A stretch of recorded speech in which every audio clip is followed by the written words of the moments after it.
Good evening, everybody, and welcome to the Unraveler Show. Tonight, I am so excited to introduce you all to a friend of mine that I'm just meeting in person. Well, technically in person, but over virtual waves. But somebody I have been longing to meet in person for a very, very long time. Elliott Christopherson. My friends, he is awesome. He wrote a book called How to Stop Being a Christian. It is so good. He pretty much took all of the arguments that are out there and compiled them into one book. It's really great. I encourage you to read it. The link is in the info below. But Elliotts, welcome to the Unraveler Show. It's so good to have you tonight, buddy. Thanks for having me, man. Yeah, it's good to meet you. Awesome. Yeah, good. Okay, you were frozen for a second there. Good. Yeah, it looks like we're back on track. Awesome. So Elliott, so tonight, my desire and my hope is that we have some Christians watching that are going to present some questions to you because, dude, I read your book and I'm just like, bro, it's amazing. And then the alternative letter you wrote to a family member, and it's just it's so your material is so on point, and I hope Christians are here watching this episode so they can ask you specific questions because I want them to hear what you would answer because one of the things that I get a lot as an atheist from Christians is, well, atheism is also a worldview. It's not a worldview. Each of us Right. has worldviews, but it's not a worldview. So you're going to have a different worldview than I will. Maybe, I don't know. We might share the same worldview, but we may not. Who knows? But there's nothing that other than the possibility that we share the same worldview that we have in common, other than we just don't see enough evidence for the existence of God, and that's just it. Simple as that. So, so I'm excited about this because I hope people ask you questions because I want them to hear from another atheist that's solid, that understands logic, and that can put it down to pen and paper and also answer people's questions live. So that's what we're going to do tonight. But before we do, I want everybody that's watching, and me personally also, to get to know you a little bit. Can you tell us a little bit about your journey, your life? How did you grow up? How did you, get stuck in Christianity? And then ultimately, how did you escape? What was your what was it that did it for you? Can you give us that background a little bit about yourself? Yeah, absolutely. So, how I got stuck in Christianity is I was stuck there from the very beginning. I think, like most of us who are Christians, we're kind of born into it, and we don't know anything else except Christianity. Um, but at a certain point, I kind of became backslidden. I went to a Christian high school, and then I went on to Bible college, and then I came back from there. And in my 20s, I sort of backslid and I just kind of dropped out of church, didn't care anymore. But what happened to me happens to a lot of people. They have a kind of a revival in their life where they somehow find themselves in a state. Oh, it could be from, depression or drug abuse, or they're just not happy with their life. And so they feel like God is really trying to get a hold of them and bring them back to Him. And the common denominator is that they come back to Jesus and they get on their knees and they repent again and they do the salvation experience once again, even if they've already had it. And then they, for a time at least, they live on faith, like really hard for God and try to pursue God's will. So that essentially happened to me. At age 33, I had a born again experience, even though I was a Christian my whole life, and I rededicated my life to God, and I felt like maybe I had gotten saved for the first time. It was that powerful of an experience. Hmm. So for a time after that, I lived on faith, and I just gave God everything. And I changed states, I changed jobs, I pursued God's will as hard as I possibly could, and basically everything else took second place to that. And I committed to it so hard that it actually disturbed me when I would go to church and I would watch other Christians, and it didn't seem like they were taking it as seriously. Like they were there, they're going through the motions. They had like a frozen smile on their face when they sang the hymns and when they And they went to prayer meeting and they presented their list of demands to God. And it felt like it was so fake and inauthentic, because here I was doing every single thing on faith. I would witness to strangers that I would meet in public randomly. I gave away half of my net worth to a guy, thinking that it would at least open the door to giving him the gospel. It was a frustrating experience, I guess you could say, because at first I had a lot of answers to prayer, what I thought were answers to prayer when I first started my faith journey. And those were enough to prove to me that God was there, God was listening, and anything was possible. But I would say about a year into this, I started to have some doubts. My first doubt was, of course, the Christians that I saw around me who just weren't as invested in the truth as I was. And eventually my answers to prayer started to sort of fade away. And I was left with trying to understand where and why God had brought me and what I was supposed to do next. And I spent a lot of time on my knees, just crying my eyes out, crying to God for an answer. And eventually the answers stopped coming. And I was left with a question of, like, what am I doing? Why am I here? And this went on long enough where I was just asking for anything from God. I was just something to show me that He was still there and still cared for me, because I had given everything to God, and all I wanted back was just anything, just to keep me going. And I got nothing at all. And of course, I'm simplifying this, like condensing this as best I can, because this went on for quite some time. And finally, I just stopped and I waited, and I told God, I'm going to stop praying, and I'm going to stop asking for a sign, and I'm just going to wait on you. And I waited for a full year, and nothing happened. I didn't get a call from my old pastor. I didn't get, I didn't get an old friend from my past contacting me. Any of the things that you would think would be from God, just God coming to you and just, putting His hand on your shoulder and saying, "Hey, I'm still there. I still care." And that made me decide that I needed to know, like, the deeper, what was actually going on. Like, was my experience actually from God, or was this all taking place in my head? And so that's when I started my journey. I guess the very beginning of my journey out of Christianity was trying to understand both my experience and looking at the Bible a lot closer.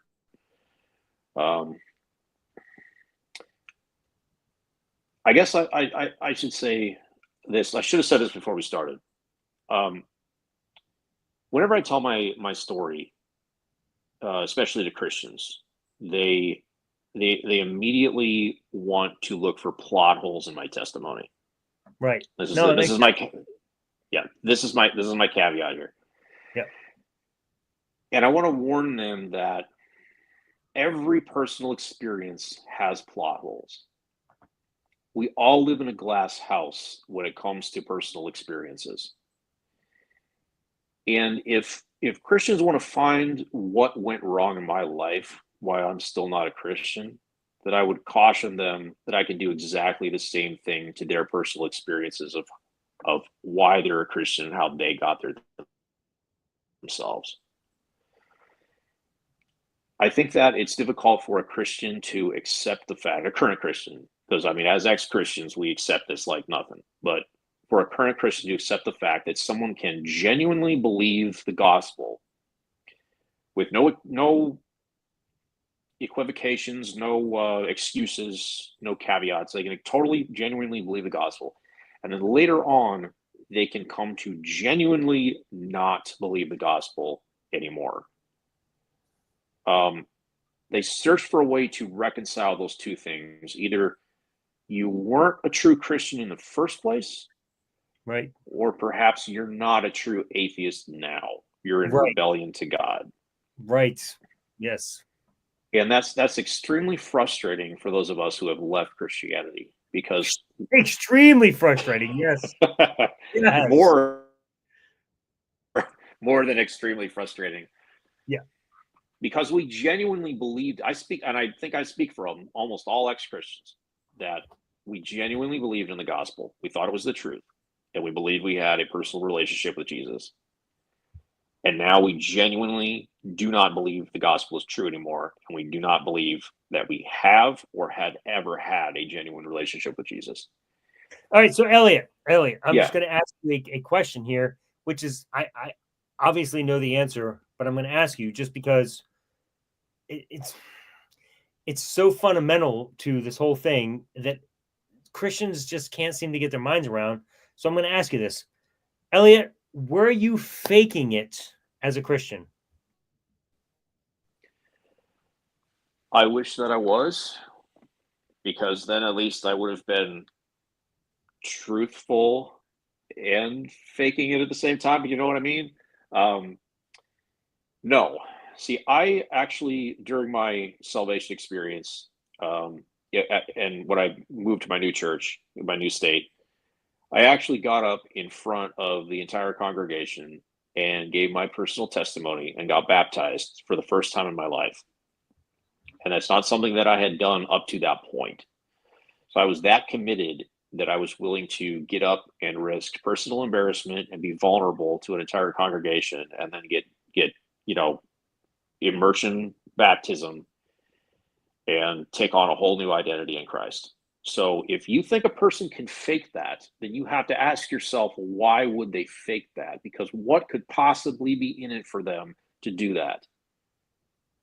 I would love to hear their input if they think that that's the case, because I wasn't making I money off of it.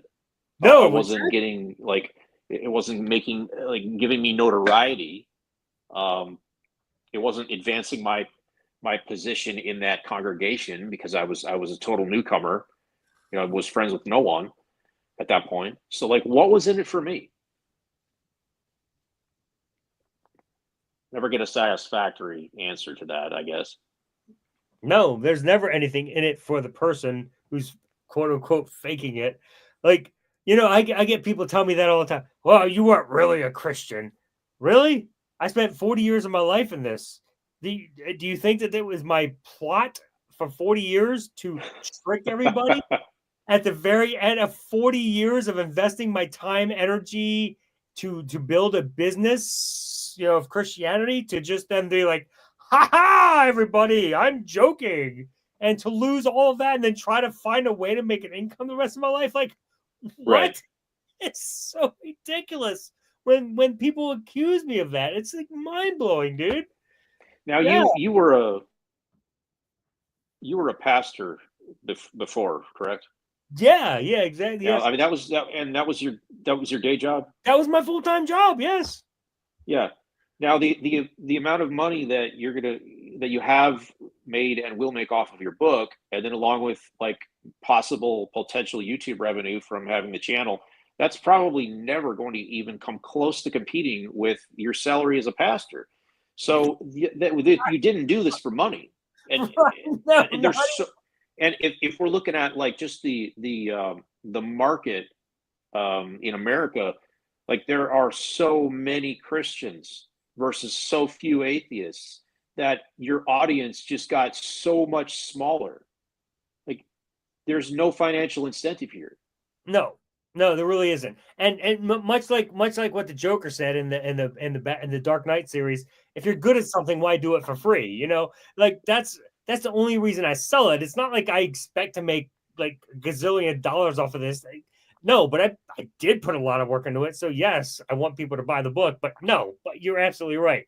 I will never, ever, at least based on current circumstances, and this may change. Maybe by chance this thing takes off and I become a billionaire, but it's unlikely.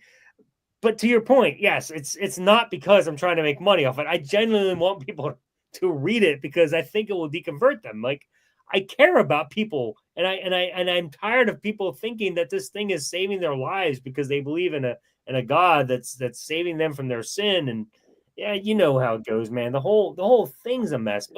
But I'm sure we're gonna get to that because you get the floor, So I don't mean to interrupt. You keep going, bro. So these are passion projects of both of ours. We actually want to reach people with the evidence and the arguments itself, not because it's going to do something for us. So we have to genuinely care about this topic and genuinely care about the truth. Right. So we can take the financial incentive and we can put that off to the side, and we can take the fame or notoriety incentive and put that off to the side as well. So what do we have left when it comes to Christians that make accusations about why we're doing this? So I get four different what would you call them, accusations or excuses whenever I give my testimony to Christians, and so I'll take them from the top. The first one is you just want to sin. Now, that's a pretty popular one that a lot of atheists have heard about or heard other people being accused of it as well as themselves. And I'll just cut straight to it, because I'll give the defense mechanism, and then I'll give the rebuttal right away. So the fact is, you just want to sin. Okay, so that means I'm not actually disbelieving it. I just want to sin. So I'm like, what am I brainwashing myself to walk away from the gospel just to have some fun with sin? So I still believe it. Well, why would I risk eternal hell for a few good years on earth sinning? Like, it's the worst possible deal that you could imagine. If I really believe that the Bible is true, I'm not going to voluntarily go to hell so I can sin for a few years. Okay, so that would mean I literally don't believe it's true. So then, okay, then it's not about wanting to sin. So that one's gone right away. Number two is you were never a true Christian. Okay, well, that goes back to Christians have a problem accepting people genuinely believing it and then genuinely not believing it. So that has nothing to do with me. If you want to accuse me of not being a true Christian, that's on you. Okay, but like, I know from my personal experience that I lived it. You're mad at God. God didn't give you what you wanted. Again, I'm going to walk away from Christianity and risk eternal hell because God didn't give me what I wanted here on earth. It just doesn't make sense. Like, it has to be about the truth claim of the scripture. And the last one is, well, the devil's deceived you, or you've been tricked by the devil. So I've run into that one time, I think. The way I'd respond to that is, first of all, if you want to make up invisible beings and blame them for my deception, then anybody can make up an invisible being and blame anything on that. It's such a cop-out. It's like the last ditch attempt to find some kind of excuse or justification. And if you're going to use the devil, you kind of have to prove that he's real before you can do that. And if you're falling back on the existence of supernatural deception during an argument or a conversation, then you kind of are admitting that you lost. You've got nothing else. So yeah, those are the four that I've run into most commonly. Have you had any that are unique to that? No, I think you pretty much covered them all. Yeah, that's typically the arguments. Yeah, no, you're absolutely right. And they're all silly. They're all freaking silly, dude. You're absolutely on point. So before we go on, let's try to entertain a few of these questions, because they like, the good news is tonight, Elliott, they came out swinging right out the gate before we even started talking. So we got some questions here. I'm going to ignore the first couple because they have nothing. Nothing to do with the show. More like science stuff. I don't know. I mean, all right. I'll put him up here. This is Eastgate Adoptionist. He shows up on all of my shows and he asks all of these scientific things, and it just doesn't matter. I don't even know why he asked them to do it. I'll throw it up here, and you can either choose. We're not scientists. Exactly. That's my point. That's why I'm going to disregard them. But I'll put it up here, and you can either say disregard or answer. Does math happen by observation? or do we only discover what is possible in a system that is already set? Is there a virtual layer to our reality that handles math? I don't even know what he's asking. A virtual layer to our reality. Yeah, if he could simplify the question. I mean, first of all, I'm not a mathematician, so I don't know what it does. He mean math is something that exists? Is it something we discover or something we make up? Well, that would be a better math question. Anything would be a better question. I don't understand. Like half the time, I don't understand his questions. We'll move on. Second question he asks is that the famous double slit experiment of QM show that the building blocks.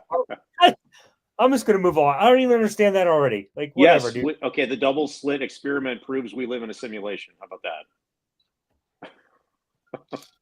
Yes, that's about all it proves. Exactly. But yes, I don't like I Eastgate Adoptionist.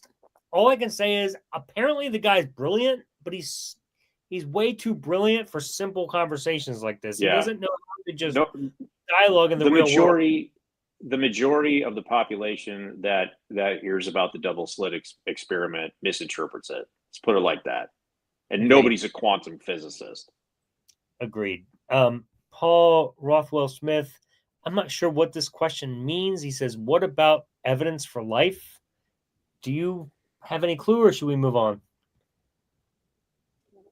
Is it some kind of I assume it's a Christian that is saying that the existence of life implies a God, and that's usually where that goes. Usually, I don't know. The question here's the thing. Here's the thing. Go ahead.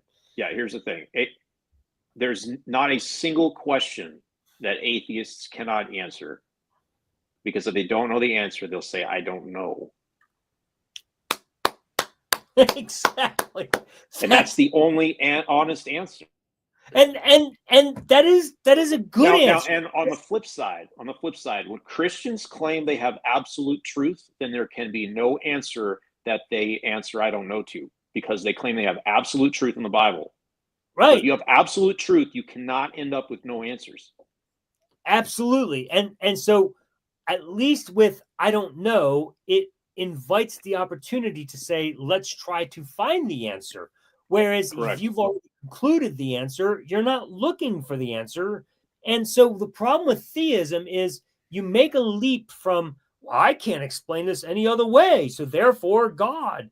And so you conclude, instead of resting in "I don't know yet, and I'm going to keep observing until I figure it out," but you've already leaped to God, and so you no longer have the open-mindedness to say, maybe there's another answer out here, because you've already concluded God. Like, exactly. It frustrates me so much. Man, theism frustrates me so much for that very reason. It's a complete leap for no reason whatsoever.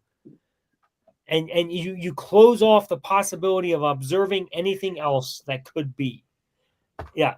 Here's an actually good question for you, Elliott. Here we go. Ready? I think this is a good one. Why would you want to dissuade someone from being a Christian?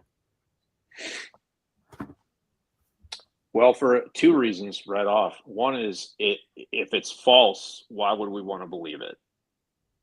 So do you have a good reason to believe a lie? Is your lie utilitarian, where it actually does good in the world, that outweighs the fact that it's a lie? I mean, it's good enough for me that if something's not true, we shouldn't believe it. And that includes, like your statement earlier, the God solution is a give up. It's, well, God did it, and then we give up looking for answers. Yes. So if we get rid of that, we can go and find the real answers. Now, maybe you don't like the real answers, and maybe they're going to maybe they're going to cause harm in the world. I don't know. Like, the fact that there's no God, that might lead to something that you don't like, or people might do things you don't like because they believe there's no God. Well, too bad. I mean, that's a different case that you're going to have to make. But the first one is that it's false. Okay. The second reason to dissuade somebody from being a Christian is it has the potential to do harm in the world, both to the people that believe it and to others who don't believe it. I'm a victim of religious trauma syndrome. Now, whenever I mention that to Christians, they have these automatic defense mechanisms. They kick in and want to blame me for stuff or diminish my experience. But the fact is, if you brainwash children into believing something that's demonstrably false, when they get into when they get out of childhood into adulthood, it's going to it's going to linger in their brains. It's going to do actual harm in the real world.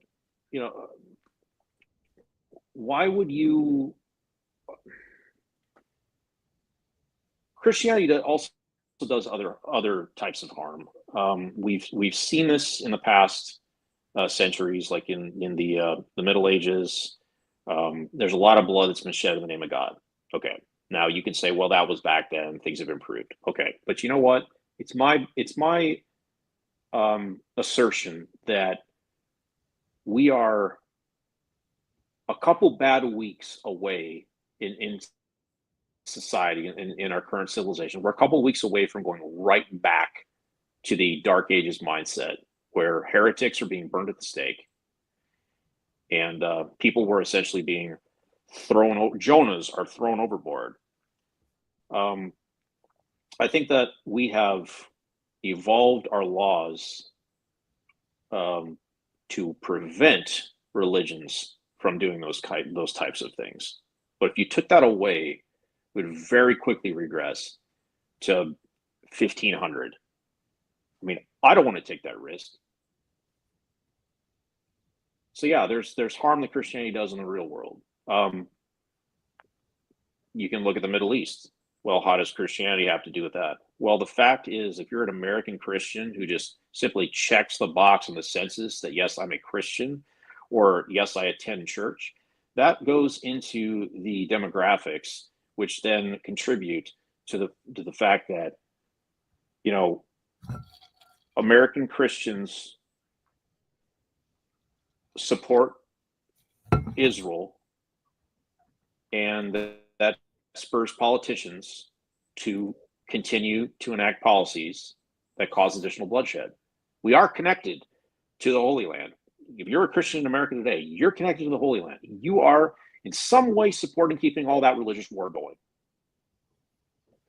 Because politicians know that you believe the Bible and you want certain things to happen over there. We are connected. Even though we're 7,000 miles away, you're still connected in a way. So yeah, there's real harm that it does in the real world. Yup, bro, that was tight, man. I think that everything you just said there was on point. Man, you are not kidding when you talk about Christianity actually causing harm. Dude, in so many ways, not just in current culture, because it certainly does, but even when you look in the scriptural text, as much as I don't even think that's a true story, it's all mythology. But even in that story, that is mythology, it's so disruptive. Like, it's evil, slavery, murder, rape, pedophilia, like you name it, like so many awful things that take place in the Bible. And then you just even beyond the mythology of the Bible, when you take it to real life Christianity, you're absolutely right. There's so much. It's not like slavery wasn't a thing of the past within the Christian culture.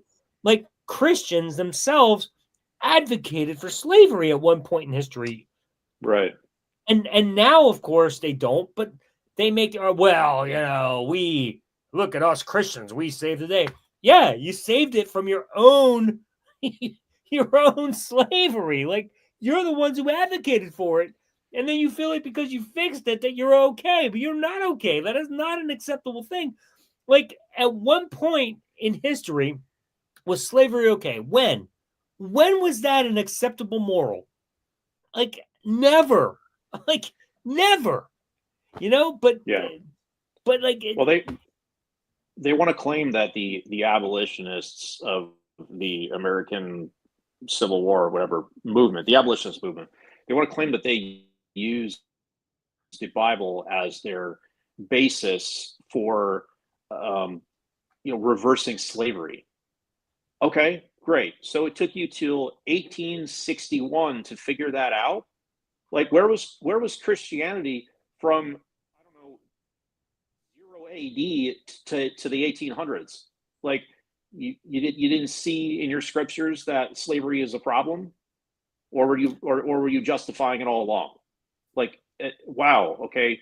So apparently God's message isn't very clear that we have to wait 1800 years to study our Bibles till we figure out that, I guess slavery is a problem. Well, Like, give I me a mean, break. that is the It's the problem, though. culture that evolved.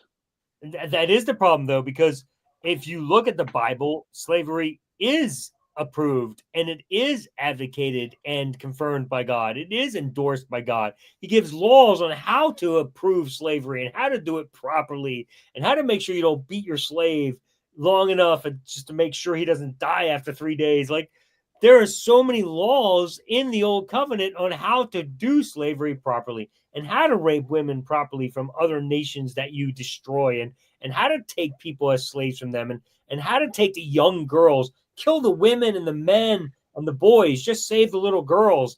Wonder what Yeah. that's about. Like if you read the Bible, there's no, like, it makes sense as to why, like, Christians over the course of history embrace these things, because it's what the Bible endorses. That's the problem. It's so Yeah. ridiculous. And so, And yeah, it's you not, it's, go ahead. it's interesting that it doesn't change until the culture itself evolves. Like, Exactly. Christianity, the Bible and Christianity haven't told us anything new that jumped us ahead in the real world before the culture itself moved there. The Exactly. American people slowly came to the conclusion that slavery is a bad thing, and then suddenly we reinterpret the Bible into backing us up. Okay, Right. well, why didn't it do that 200 years before? It's because there's nothing new in this book. Dude, on point. My friends, you need to read Elliott's book, because this is the kind of logic he presents throughout the whole thing.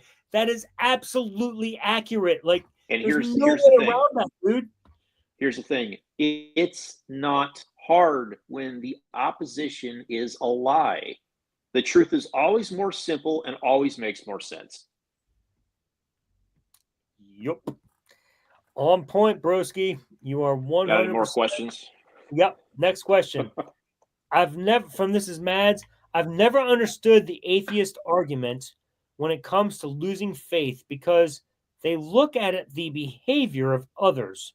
Why is your faith contingent upon how others act? I don't necessarily even agree or understand this question, but Yeah, I I'll let. understand it.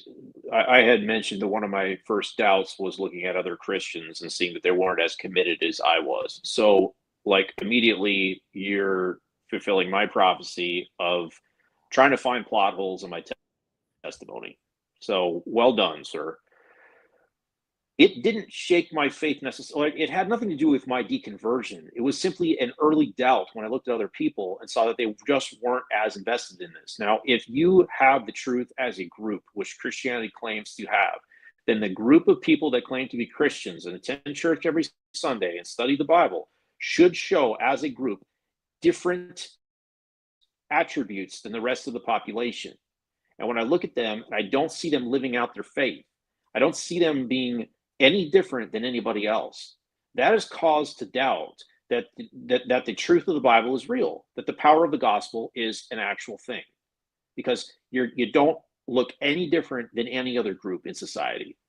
So yeah, that contributes to doubt, but it's not why I deconverted. Like, why would I deconvert based on someone else's actions? So, ultimately, why did you deconvert? Okay, so the real reasons I deconverted, which were long after my initial doubts. Unanswered prayer is a really big one. So Christianity makes real world claims that you can actually test. This is why you can falsify most belief systems, is because once they take a step out of out of the supernatural realm and they make real world claims, those real world claims are subject to testing. So you can actually apply science to them if you so choose. So unanswered prayer is a pretty big one because, and I should have written down the verses before I came on here because it's much better to read from the source material itself than to just paraphrase it. But the New Testament specifically makes claims about if you ask God for a thing, it will be done. God will answer your prayers in some way. I mean, I'm sure that we can fight over, what's rational and what's not. Like Yeah, to ask let me just jump in here for you, Elliott, because Yeah. I don't know how much you know my story, but I also deconverted. Ultimately, my final thing was prayer as well. So, yes, John 14 through 16 essentially is one of the passages you're just talking about, where the apostles are talking to Jesus, and Jesus said, "Whatever you ask in my name, I will do it." Right, and so there's this whole thing, and so even though he's talking to the apostles there at that point, there's nowhere, anywhere throughout the rest of the New Testament that teaches that prayer would work any way different than that. Whatever you ask in my name, I will do. Well, the first problem is, well, how do I know what you want me to ask if I don't know? So I'm asking, and then, what Christianity does today is, well, the reason God didn't answer it, yes, is because you didn't ask in his name. Well, I don't fucking know what does he want me to ask? Right. We don't know because it's all arbitrary, just we pray in God's name, and if we pray in God's name, and then he says yes, no, or maybe. So we don't know what he wants until we see the outcome, and then it's like, that's what God wanted, the yes or the no or the maybe. It's all silly. But when you look at the text, it's anything you ask in my name, I will do. It's just ridiculous. And there's no place in the Bible that teaches anything different than that. And there's also no place in the Bible that teaches how we're supposed to know what it is God wants us to ask in his name. So I don't know if that's helping with what you were suggesting or not, but that was my beef. I just got to a point where I was like, what am I doing? This is absolutely ridiculous. Right. But go ahead. I don't mean to interrupt you. Go ahead. Well, you can test this for yourself. Any Christian can do this. They can ask God for something that's, I don't know, something reasonable and doable, and then see if it happens. And I know Christians will immediately say, well, thou shalt not put the Lord thy God to the test. Okay, fine. So we got a spectrum of answered prayer, or we have a spectrum of prayer requests. So on one end, I'm going to ask God, can I win the lottery? And on the other end, I'm going to ask God, can I have a good day? Okay, so what is a reasonable, where does it meet in the middle, where this is a reasonable request that God will answer, or that God will grant? And the problem is that when you get further out to those extremes, mundane things, extreme things, then the answers to prayer kind of go like this. And suddenly, any old thing like, hey, God help me find my car keys, or I had a really good day today, is an answered prayer. But then God didn't answer the unreasonable requests, like, hey, I want to win the lottery, or I want my dad to rise from the dead. Like, okay, well, you all Christians can figure out what's a reasonable thing to ask God for, and then get back to me. But it's funny how the actual answers kind of cross in the middle. It's like, so what what's interesting is God never says anywhere in the Bible that he will not answer your prayers. He only says the positive. He will answer your prayers. So anything past that, you're making it up. You're trying to justify. Yes. You Christians are trying to justify why God did not give you an answer, even though God claims he will and never claims he won't. I wasn't asking God for anything crazy. Okay, I was being pretty reasonable. At the end, I asked God for literally anything, a whisper in my ear, anything to keep me going, because I had done everything right. I refuse to take blame for this from other Christians, like, oh, well, you X or you Y. I did everything I was supposed to do.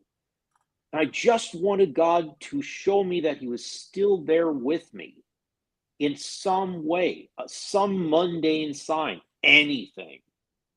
Like I took the, I had moved the bar way down here, and I got nothing.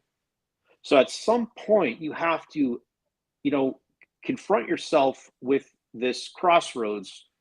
It's either God doesn't care and isn't listening, or God's not there at all and I'm talking to the wall. That's a Yeah, real question. dude, and you're 100% on point. Or the alternative is I am so determined to maintain this thing I call faith that I'm going to make up what prayer is, and I'm going to call it me communicating with God. And it doesn't matter what he answers. All that matters is I share my thoughts with Jesus. And when I talk to him, he listens. And that's what prayer has become, even though you find that nowhere in the Bible. And that's what Christians do. We become settled with our own explanations just to defend our faith. Yeah, it's defending the indefensible, because I mean, look,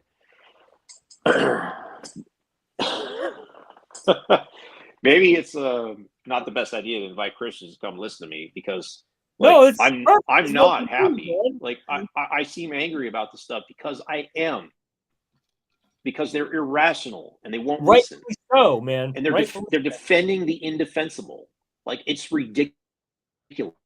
So after leaving Christianity, um, so the way I left is I decided I needed to know if it was true because of the doctrine of hell.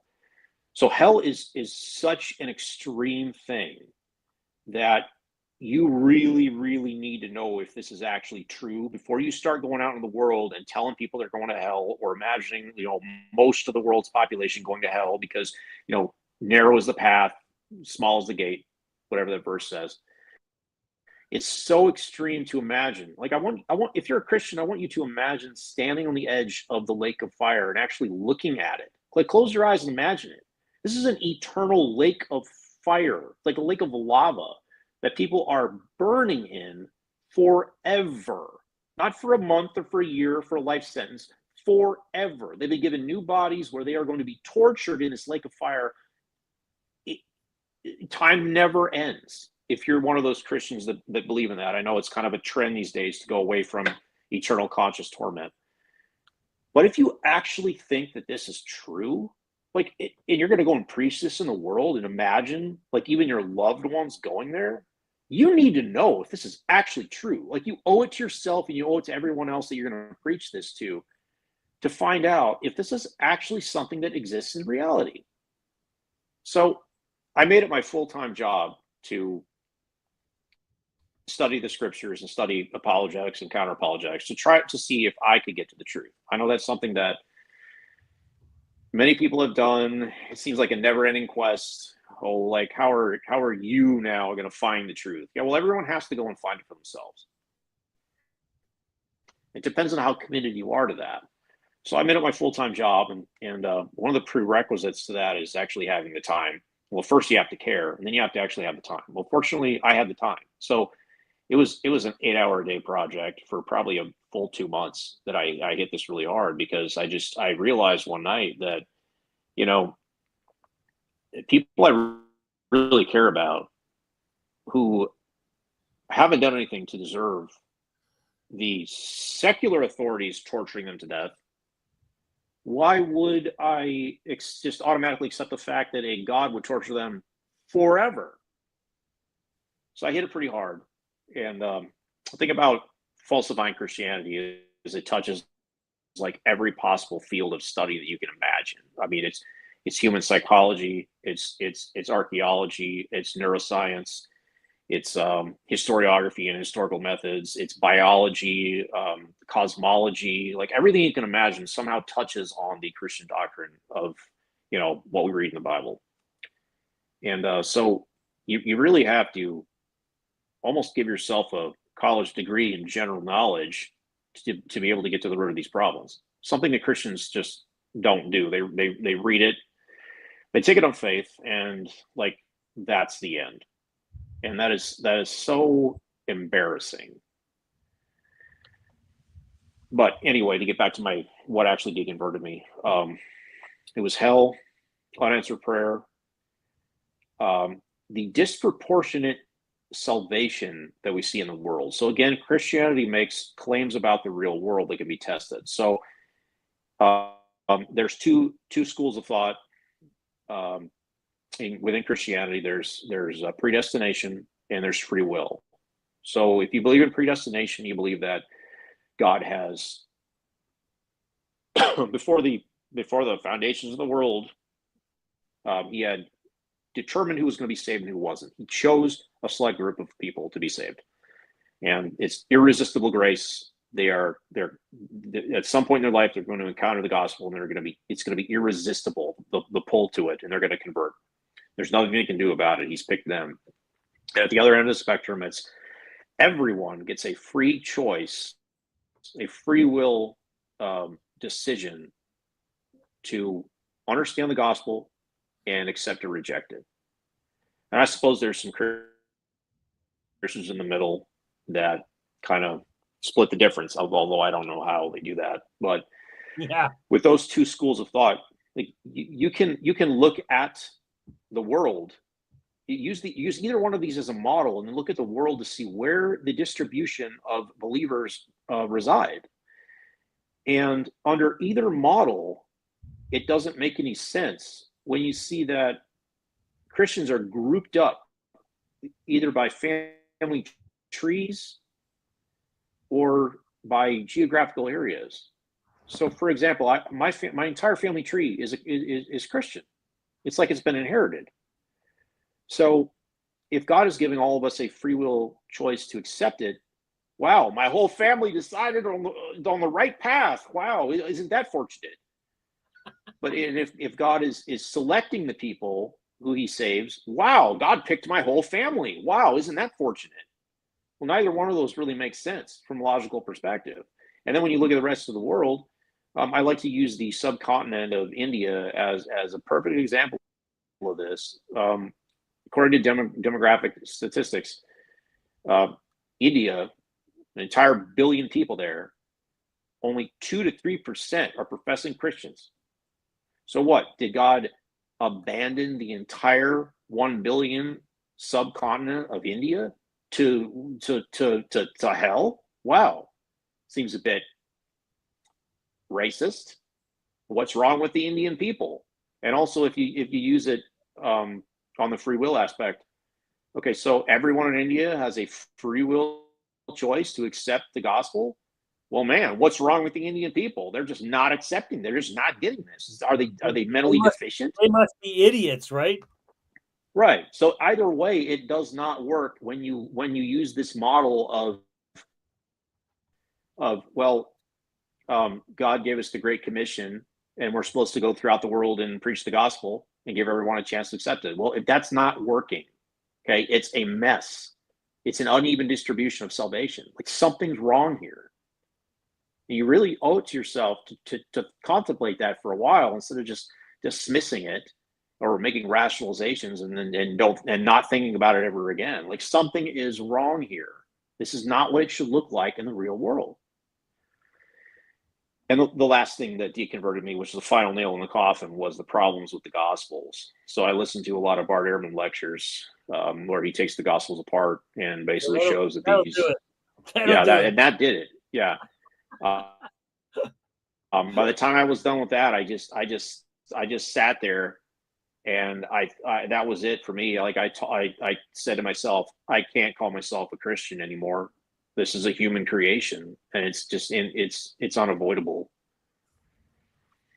So after that, I was out, and I'm sorry to say this to Christians, but this is just a sad fact of reality. There is no alternative. There is no better worldview to go to. There isn't one. Like I can't give you hope. Like somehow, hey, I'm going to give you a better alternative that's going to, supply all the things Christianity supplied. It doesn't exist. I'm sorry. You've got to make your own way in the world.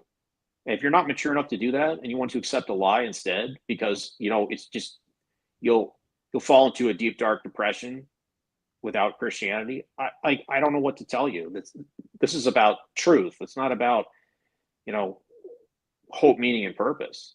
Sorry. Dude, I love that you just said that. Like, wow, Elliott, wow, so good.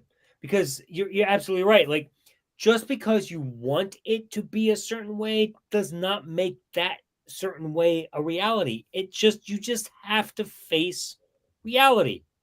You can't keep living in a lie just because you want it to be so. At some point, you have to wake up and say, there is no evidence for that life that I've lived whatsoever. There's just no reason to believe it. I love Matt Dillahunty's definition of faith. Faith is the reason people give. Well, I'm sorry. He says, you probably know it better than I do because your whole book you got Matt Yeah. Dillahunty.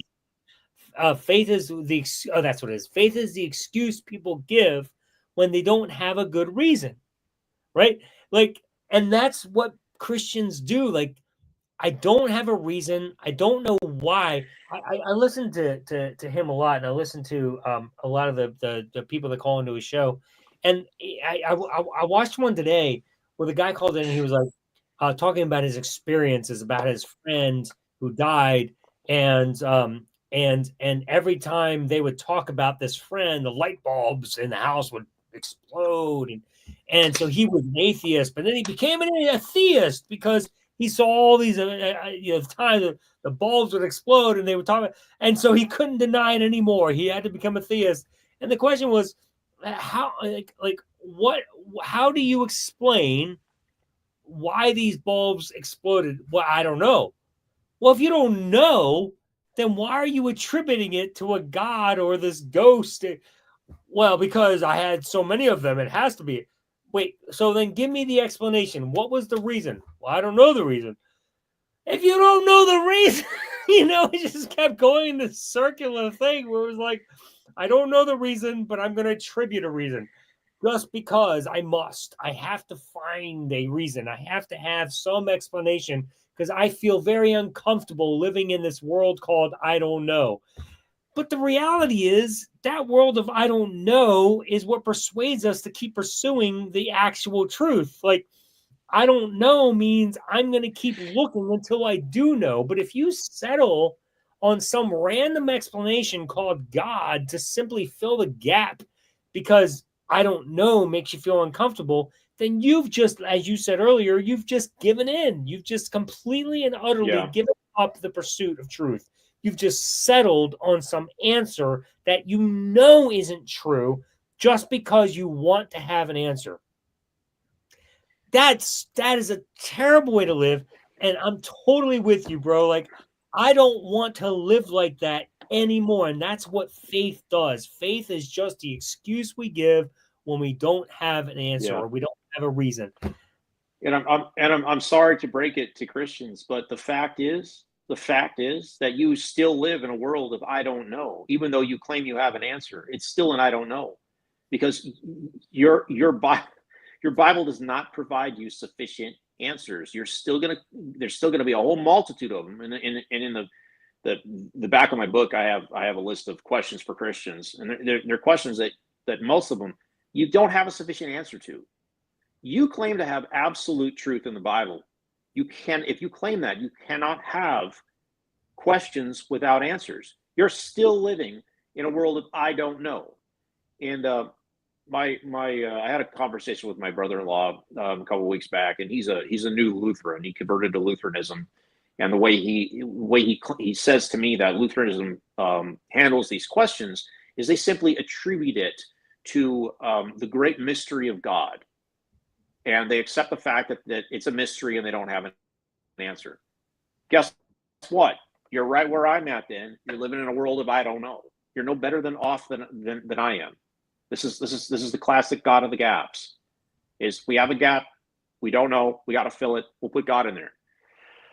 One of the few honest conversations I have with my dad. So my dad is a lifelong Baptist, and he studied the Bible his entire life.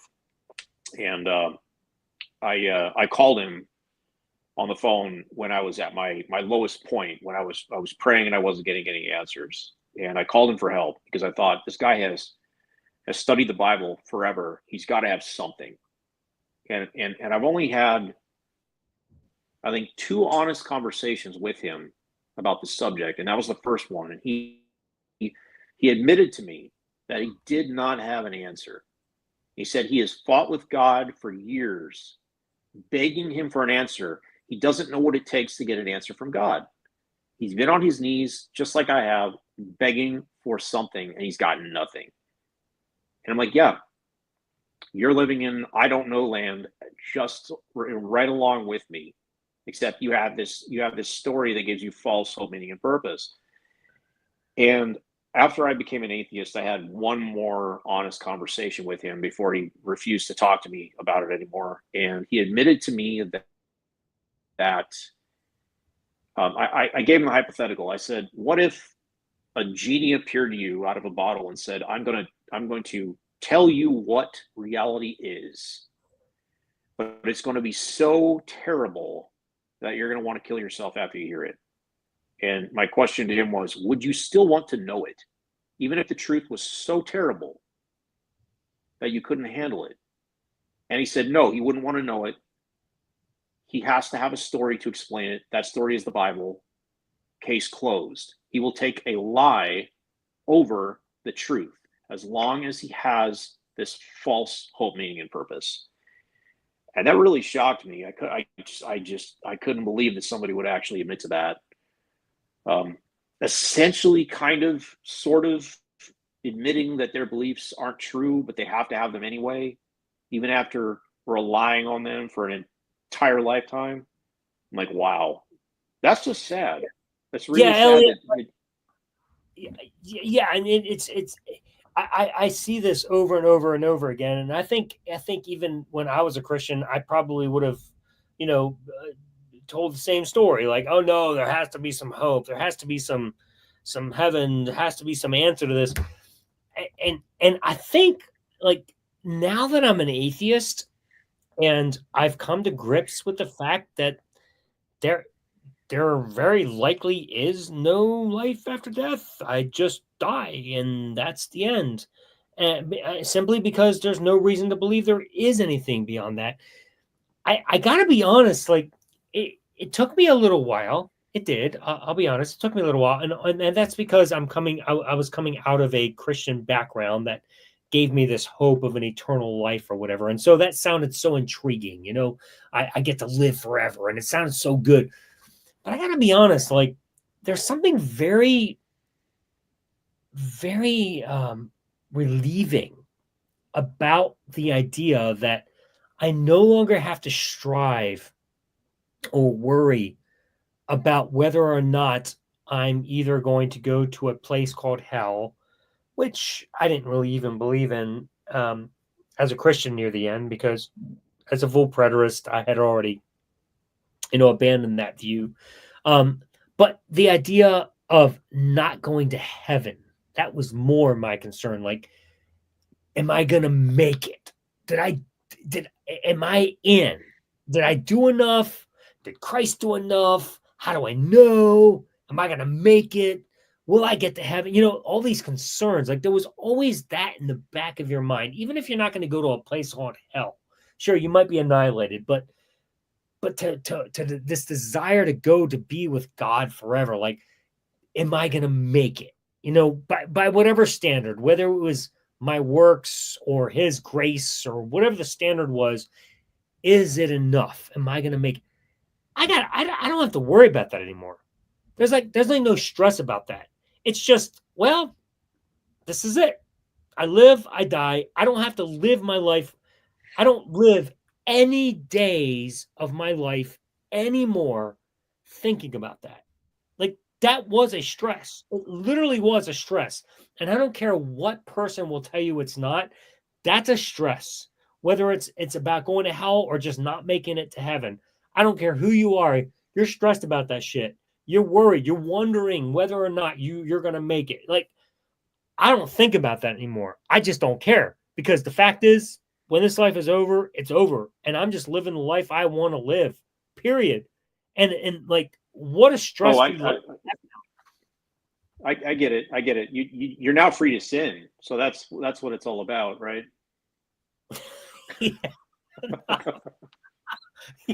Yes, yes, yes. The whole not free to sin, not to free to sin. Yes, yes. Yeah, I get it, dude. Yeah, no, we don't live like that anymore, do we? They have any more questions that I can answer, pretend to Yeah, answer, yeah, or yeah. No, views to, attack them with?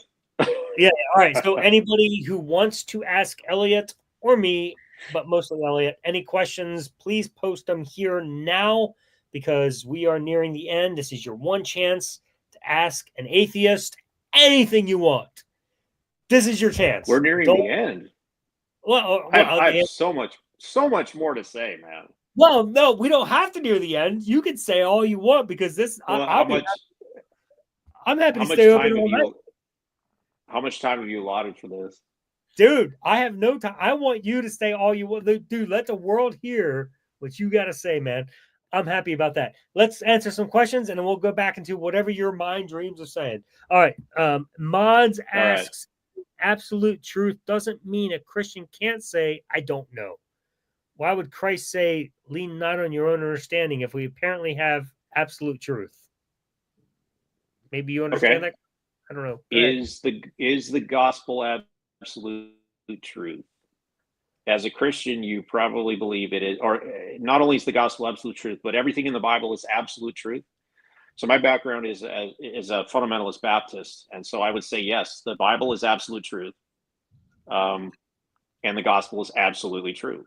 Now, if that's the case, how is it that an atheist or an ex-Christian can come up with so many plot holes related to the gospel itself, let alone the Bible as a whole? Like, God didn't take the time to fill you in on these little details. You're just gonna take the core of it on faith and then throw up your hands and say, well, only God knows. If a Christian says, I don't know, that's a problem, because you're the one selling a worldview, selling a religion, selling a faith. If I have questions you can't answer and you say I don't know to, then why do I care about your religion? Like, isn't it about having answers to life's biggest questions? And the fact that why would Christ say, lean not on your own understanding? How do you know Christ even said that? Like, this is going to spiral out of control for you the deeper we dig here. Because, okay, so Christ said that, what, in the Gospels? Did Christ write anything? Did Christ write a book of the Bible? Christ didn't write anything. Other humans wrote about what they claimed Christ said. So if you want to go down that road, I have no reason to believe Christ said anything. Were those eyewitnesses? They weren't. For a lot of reasons, they weren't. So, I mean, your I don't know is going to spiral out of control, and there's going to be a whole lot more things that you're going to say I don't know to the point where I have reasonable doubt, beyond reasonable doubt, to abandon Christianity. Bingo. Love it. Here's a positive comment just to encourage you tonight. Nigel Taylor, sorry, all the way from Australia, bro. This is so good. I've only just started watching this. Elliott's introductory story pretty much mirrors my own experience. I'm tired of Christians telling me my real reasons for jumping ship. Thank you, Nigel. That is very encouraging, and I appreciate your support of Elliott tonight. Totally in his camp, obviously. So to respond to that, Yeah. for a while, so I've been out of Christianity for about 7 years now, and I've had countless conversations with Christians, countless arguments. It's been like my chief obsession here is to talk to them and try to understand like why they're stuck in this stuff. And whenever I have two, I for a while anyway, I've had two deal breakers when these conversations come up. It's one, I will not entertain a presuppositionalist. It's pointless. Okay. I don't think they're honest. I think a lot of them are just psychopaths who are trying to use their new twist on apologetics as a weapon. But my number two thing is, if you question my experience, I don't have to talk to you anymore. Like, you are insulting my experience. You are invalidating it. You're calling me a liar. You're calling me deceived, whatever it is. If you want to play that game with me, I don't have to talk to you. You're not an honest conversation partner. If a Christian wants to question your deconversion experience, throw it right back at them and question their testimony, because their testimony is going to be just as much full of plot holes as someone who's walked away from Christianity. That's the problem with personal experience. It means nothing because everyone has an experience. Everyone's experience invalidates everyone else's experience. There are Muslims and Buddhists and Hindus out there that have had miraculous conversion experiences. They invalidate yours as a Christian. You say, well, mine was the truth. So what? They say the same thing. We have to have something more solid to base our model of reality on than I had an experience, because there are countless people out there in the world, literally countless people out there that will swear on a Bible they have been abducted by aliens. They can tell you everything about the experience. They can tell you the details of the aliens and the spacecraft, when it happened, where it happened, and their experiences are very, very similar to the next guy over who's had the same experience. It's as if there are real people being abducted by aliens, because they are consistent, firsthand eyewitnesses who this has happened to. And most people don't give them any credence or credit at all. Yet we're supposed to believe that you had a life-changing experience with Jesus coming into your life. Someone who, at least the alien abductees actually had personally met aliens. You didn't personally meet Jesus. So whatever you want to, claim about my experience, I can throw it right back at you, man. Like, I don't have to entertain a conversation with a Christian who wants to tell me that I was wrong and what happened to me. I know I'm being honest about it. So if they want to have an honest conversation and keep the personal stuff out of it, like we'll both take our personal experiences and put them to the side. Just talk about the evidence and the arguments. How about that? That would make more sense. Yeah, it would. So but we're dealing with delusions. Yeah, exactly. Well, mods, I don't. This is kind of like almost like a half sentence. I imagine this person, guy or girl, I'm not sure who it is, wrote this back at something else you were saying, but I feel like it's a good question if you can pin it together. The same argument can be made for atheists trying to convince others out of faith. Can you connect that? We move on. I'd have to know what that argument is. Yeah, I don't. It'd be nice if they added the actual argument. I would too. Sounded like it was. I'm not trying to convince you out of faith. I'm trying to get through. I'm trying to get past your defense mechanisms that protect your delusion. Does it matter to me at the end of the day if you walk away from faith? Probably not. But don't you want to have the truth? The truth should matter to you if you go around preaching eternal hell. The truth should matter to you, which relates to this question from Eastgate Adoptionist. Not a question, much more a statement. You guys are in delusion. I don't know if you were allowed to come out of it. What? Go ahead. Comment on that. What's the delusion? Spell it out, man. Yeah, exactly. That's a delusion that we're in a delusion that God doesn't exist. Okay, I'll respond to that. Let's assume that's what he means. The non-existence of God is self-evident. You walk out of your house, you look around, you just spend your whole life searching. You're never going to find God. God's never going to appear to you. His non-existence is self-evident. If you want to tell me that, oh, well, look at the trees, look at creation, God's evident through creation. Guess what? All I have is the creation. I don't have the God. The God has done something and forced me to what? Imply that he exists, that he's behind it. No matter where I look, I'm not going to find God. It's self-evident he's not there. The fact is, we know of 4 forces of nature that science has been able to isolate. We have the strong and weak nuclear force, electromagnetism, and gravity. Okay. When you can show me a 5th creative force that interferes in nature, then we'll talk. But so far, that doesn't exist. The God force interfering in nature is not evident.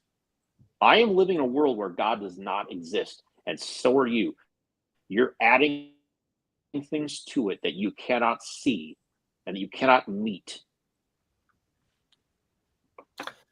On point. Like, I'm the one not suffering from a delusion here, pal. If you're telling me that there's stuff around me that I can't see, that I can't interact with, that's the delusion until you can prove it.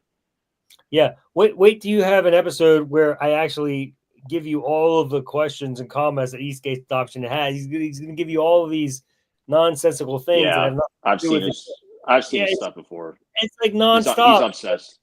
Yeah, but it's almost like I don't even know.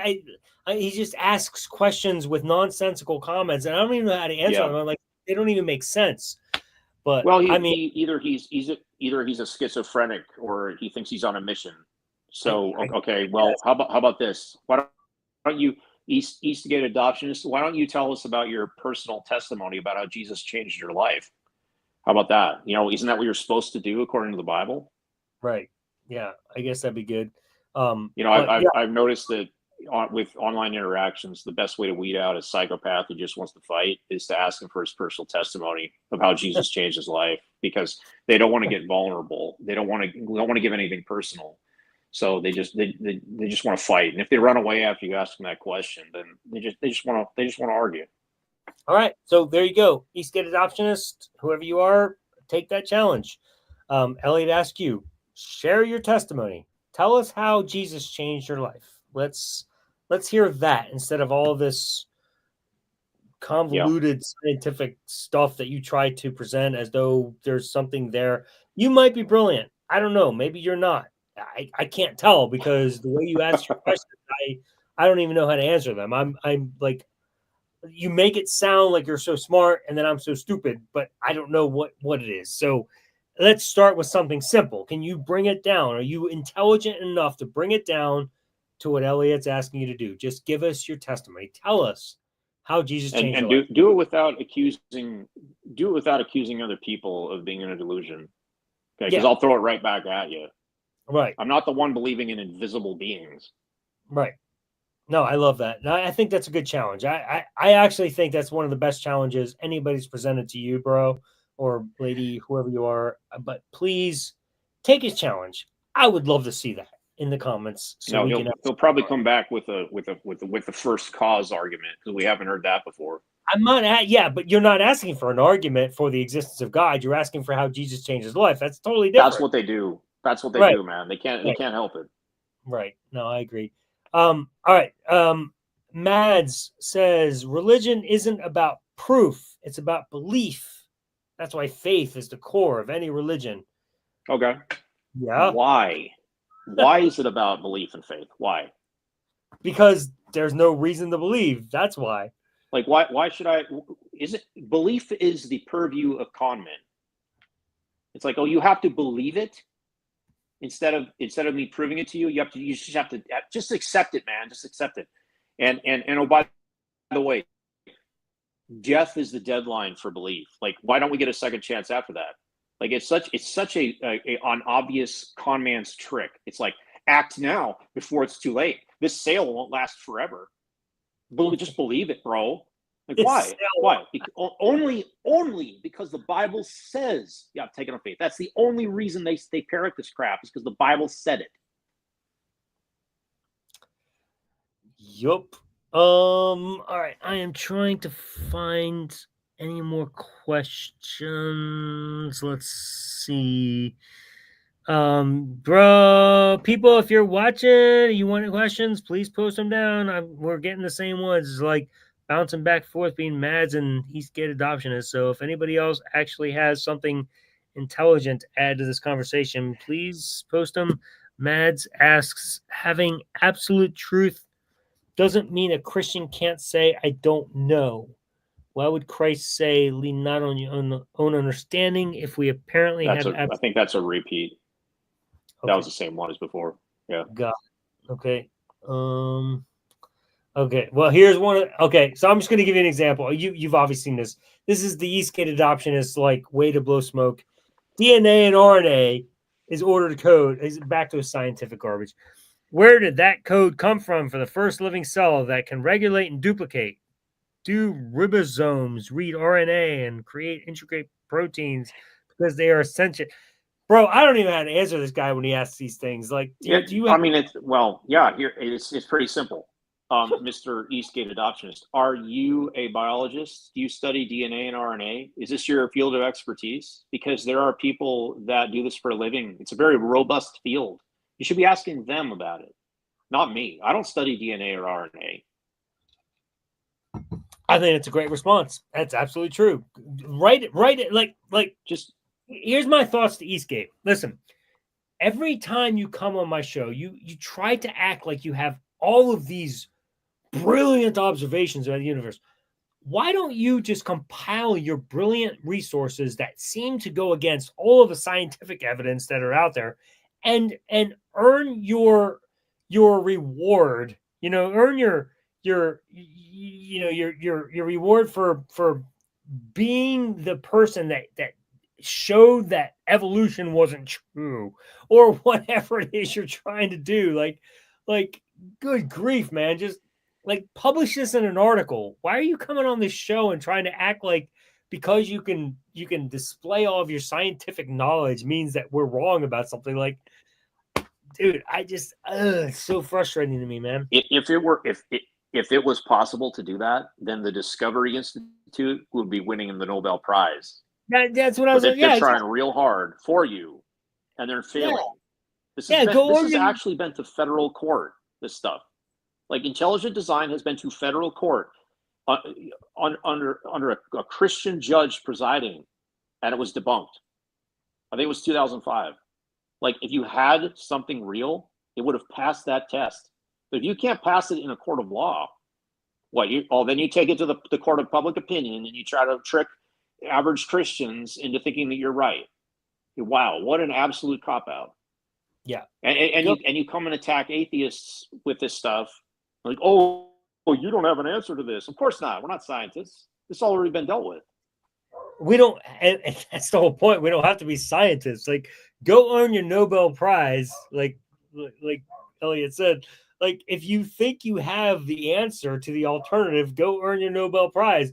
We're not saying we have the answer. We're saying God isn't the answer. That's there's a huge difference between the two.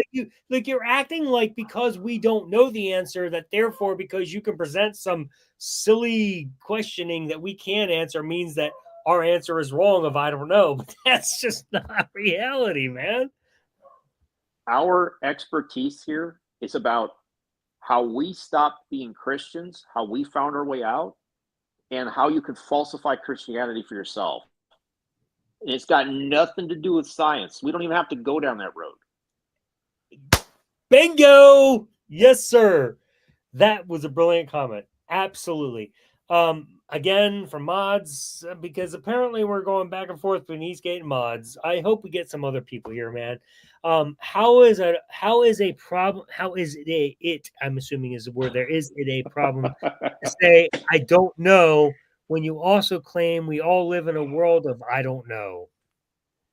Because I am not claiming absolute truth. You are. You claim that the gospel is absolute truth. If I can show you plot holes in the gospel narrative, you can't say I don't know. If you say I don't know to that, and you throw your hands up and say, well, there's things that we can't explain, or we won't know until we get to heaven.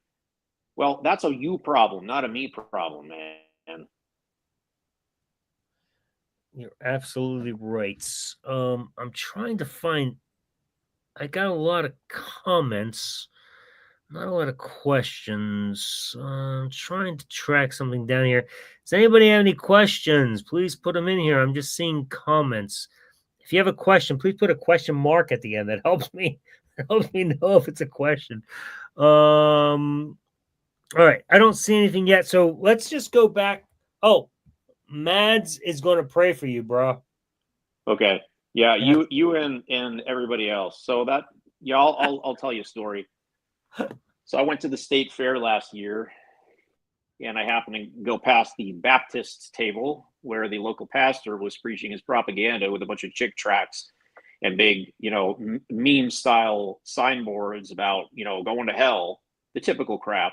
And so I had a little bit of a debate with him. I sat down with him for an hour and I, talked to him about, he gave me my story and all that. So he told me at the end, he's like, I'm going to pray for you. And not only am I going to pray for you, but I'm going to enlist my entire church in praying for you. And God has told me just now that in 3 months' time, something is going to happen to you to bring you back to Jesus.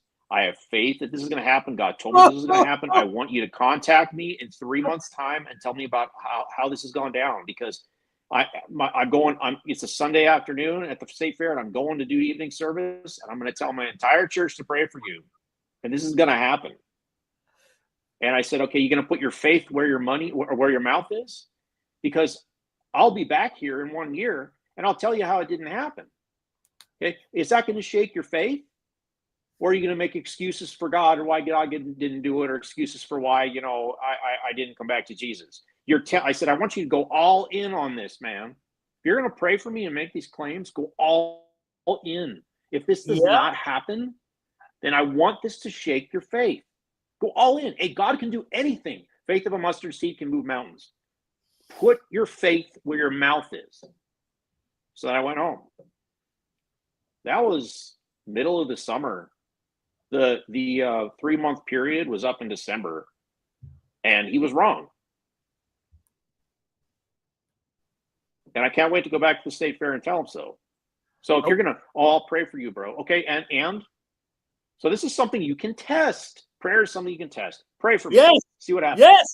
Yes. Go all in. Say, God, if you do not change this guy's heart and bring him back to Jesus, then it's going to prove that you're not listening or you're not real. Because I have absolute faith this is going to happen. Can you do that? I'll bet you can't. I'll bet you'll make excuses. Yes. Well, can you anticipate what they're you're too far gone, or the devil has you in his clutches, and devil's deceived you, and I guess you're just doomed to hell. Or it won't happen. I guess it'll happen in 10 years from now. You got to keep pushing the goalpost out. Your prayers mean nothing. God's not listening, man. You need to grow up and understand that. It's embarrassing. It is. It's totally embarrassing, man. And you're going to, and I hope you experience that with him. I hope you get a chance to interact with him again. I hope he's there, because that's ridiculous, man. Because he's going to do this. He's going to do exactly what you're saying. He's either going to push the goalpost, or he's going to declare that you are possessed by the devil or something stupid. Yeah. But here's the thing about it. There's the one thing he's not going to do. I can almost guarantee you the one thing he's not going to do is say, well, I guess I'm wrong. Jesus doesn't exist. Yeah. He's not going to do that. The thing is, Christians think that they are so special, and God's listening to them. They all think that their one prayer is going to be the one that makes the difference. It's like God was waiting until he only has 99 prayers, but he's waiting for number 100 to push it over the straw that broke the camel's back. Yours is going to be the one. And I thought that too. When I was a Christian, I would get down on my knees. I would beg Jesus to return, thinking that maybe I was the last guy he needed to beg him to come back, that the rapture would happen. Man, it's such a horrible, that's a mind fuckery, bro. Yeah. This is why the only conclusion to this equation is that this is a delusion. I'm sorry. I'm sorry that that's insulting, but it's true. I was under one as well. Yep. We've all been there. Yeah. So I'm glad you said that.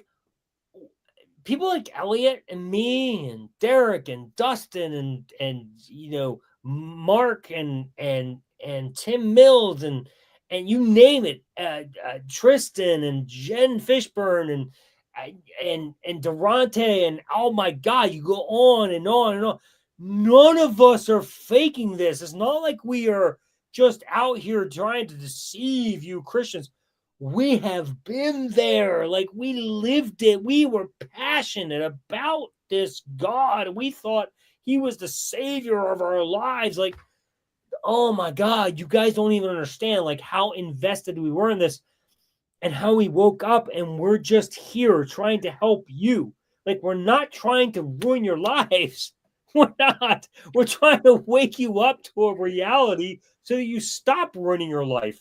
So you stop wasting your life living under some rule book from 2,000 years ago that has no bearing on your life today. And you still continue to act like this rule book has some bearing on your life. And I'm here to tell you, after 48 years of my life, how much that rule book ruined me in so many ways, because I live by it, and I wish that I did it, because I lost so many years of my life because I was trying to live by a rule book that has no bearing on reality. And it's Yeah. a mind virus, and you all need to realize this. Like Elliott and me and all these other people I mentioned and millions beyond us, we aren't trying to hurt your feelings or destroy your life. We're doing this because we care. None of us are making money. I ain't making money off this. Elliott Yeah. is not making money off of this. We're not even And I'm building a reputation off of this. and I if there's any Christians still watching, and they can easily take this personally. Look, I'm sorry. I know it sounds condescending to say to you that, hey, I was right where you are. I know what you're going through, and I was under a delusion. You're under a delusion too. I know that sounds condescending, and I apologize if that's the case, but I do not know any other way to say it to you. It's just a fact. Like,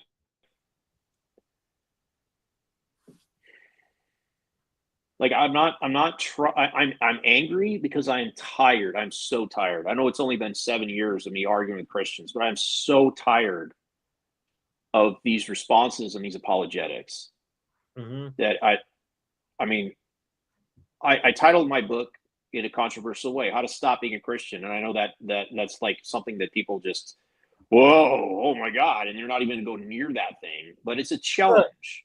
But bro, It's it wasn't even, apparently it wasn't even as horrible as my title, "How to Kill God Easy right, Way." right. So, who But knew somebody would top you in the horrible title category? hey, man, I mean, hey, if it gets people to give it a second look, fine. But it's like, I just want you to follow me down the same road. Like when I say how to stop being Christian, follow me down the same road that I took. Like I'm trying to take the rational road, and I like I want to go into like a list of how to. Here's the blueprint of how to stop being a Christian. And if this sounds irrational to you, like I want you to try to judge this. Is this irrational, or is this like a rational way to find truth? I know that's really hard if you're born into this stuff, you believe it your whole life. Maybe you had an amazing experience. Maybe you're a drug addict, you're suffering from depression like I was, and it was your way out, and you think Jesus was the thing that changed it. Like I want you to just like put aside the personal experience and think about this. Like step one, you have to care if it's true. You have to care. If you don't care if it's true, then you're never going to get anywhere. Okay, you're going to stay exactly where you are, and you're just going to tell yourself it's true. You're going to listen to your pastor. He's going to tell you it's true. You're just going to stay in that little micro cult. Okay. Number two, you have to have the spare time to research it. You're not going to get anywhere when you're working a full-time job and you got a family, and you're just going to default to your religion you were raised into, and you're just going to stick with that. It's going to be your rock and the thing that you cling to get through the day. Okay. If you don't have the time, you got to have time to look into stuff. It takes a long time to research stuff. This is a big subject. Okay. And number three, you have to realize that you came to your beliefs in the wrong way, in an irrational way. Being born into a belief is not a rational way to know what's true. Take a globe, and I want you to like a blank globe, and I want you to write every single possible belief system all over that globe, because you could fill the whole thing. There's so many religions, there's so many beliefs about everything. And right here is where you're at, right there at a specific address. Okay, that's where you were born. How far have you moved from that address in a world of belief? How far have you moved? You move across the street? Did you move a block away? Did you move to another town? You move within the same state? Are you that close to your original belief? You just modified it a little bit? Is that rational? How lucky were you to be born exactly where the truth is? You weren't that lucky. Like the probability of you being wrong is astronomical if you stay exactly where you were born. And the fourth thing is you have to allow for the possibility, just the possibility that you could be wrong. In my experience, that's the hardest thing for Christians to do, is just to get over that massive speed bump. Is like, I could be wrong, because your faith tells you that you can't even allow for this. As soon as you let the doubt in, you're done. Okay, so you got to get past that. Like, I could be wrong. That was the hardest thing for me. As soon as I allowed for the possibility that I could be wrong, like, it all flowed from there. And the next thing is, Christians make real world claims that can be tested. Christianity makes real world claims that can be tested. The Bible makes real world claims, such as answered prayer, archaeology is another one, prophecy. Like, there's a lot of miracles. There's a lot of things that can be tested in the real world. And if you find that those things, like, fail in the real world, guess what? You're wrong. It's not like, oh, well, make excuses for God. Don't make excuses for God. You're not God's defense attorney.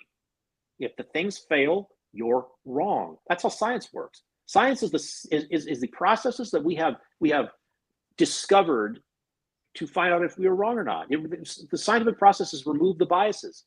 You need to remove the biases. If the real world claims fail, you're wrong. Sorry, done. And the last thing is, you have to accept that there is no alternative to go to. Like, I'm not offering you hope, meaning, or purpose here. There's no alternative to Christianity. Sorry, you got to grow up, be an adult, and just accept it. Children find out there's no Santa Claus. Guess what? They get over it. You've got to get over it too. Now tell me, those 6 steps, do those sound rational to you? Do those sound reasonable to you? Okay. If they don't sound reasonable or rational, I don't know what to tell you. It's a you problem. Yep, dude, on point. Wow. Look, everybody needs to read Elliott's book. Like, it's that logical, and I know that you may not like it because he hits hard and it sounds traumatic, and it's like, oh, he's being mean to us. He's not being mean to you. He's trying to wake you up to reality because he cares about people and he wants to help you. Like, I know you can't that, and as a Christian, the thing is, like, I'm not in the book. I'm not talking like this though. Like, I'm just giving, in the book, I'm just giving you the facts and asking the questions. Like, I'm talking hard right now because I'm tired. I'm tired of arguing with Christians and hearing the same garbage again and again and again. So you tell me if you notice the same little paradigm that I go through when I talk to Christians. So usually it's a single conversation. They find out that I'm an ex-Christian. I tell them why, and then we go around and around, and I do this thing. We do this thing that I call the chase, and it's like a game board, like, around the edge, and they jump to argument after argument after argument after argument, around and around and around. We go from answered prayer to prophecy to miracles to eyewitness testimonies of Jesus, and to the cosmological argument, and it's an intelligent design. And we go around and around and around. And as I answer each one of them, they don't stand and fight on any particular point. They just flee to the next one. They try to throw everything at me that they think could possibly work, and they all fail. And then soon enough, we're right back where we started from. Yep. And then we eventually end the conversation, and they always tell me the same thing. Hey, I'd really like to keep talking to you about this stuff. Well, let's do this again sometime. I'm like, yeah, anytime. Door's always open. And then they go away, and I never see them again. And what happens is, if I've been able to get past their defense mechanisms, and that is the biggest problem with Christians, is these automatic psychological defense mechanisms. If I'm able to get past those and I'm having an effect at all, what they'll do is they'll run to their pastor, or they'll go to a popular apologist, or they'll go to, a book like The Case for Christ or something like that. And then they will arm themselves with new data and whatever arguments and evidence that they Right. think is that, and Right. then they know better than to come ever to come back to try it out again. And what my analogy I use is that it's like a person is hiking in the woods and they encounter a bear and they get mauled by the bear, but they survive. So they run back home, and their dad says, "Oh, here's a BB gun. This will protect you from bears." But they know deep down that it's not going to work. So guess what? They never wander into the woods again. That's really what it feels like. Is I cannot get a Christian to commit to a second conversation. And it's so frustrating because I'm not insulting them. I'm not attacking them. I'm just having a totally civil conversation with them, telling them my experience, telling them why I left Christianity, Right. and they can't handle it. No, because Where is the commitment? there's no Does that logical reason for being is a that what Christian. happens to you? No, exactly. Yeah. There's no reason for being a Christian. Like none. There's no reason. There's no reasonability. There's no reason. There's no logic. It's just like you just present normal human conceptual logic and you say, "Hey, what about this? What about that?" Oh, well, yeah, you just don't believe in God because you're an evil sinner. You know what I mean? Like it's what it ends up being. It's the whole at the end of the day, like I have no reason to believe in God, so I'm just going to tell you you're just a horrible person because you don't believe in God. Like that's what it comes down to every time. Like there's no reason for it. So yeah, dude, I get it, man. I'm exactly right there with you. I I feel the same pain you do.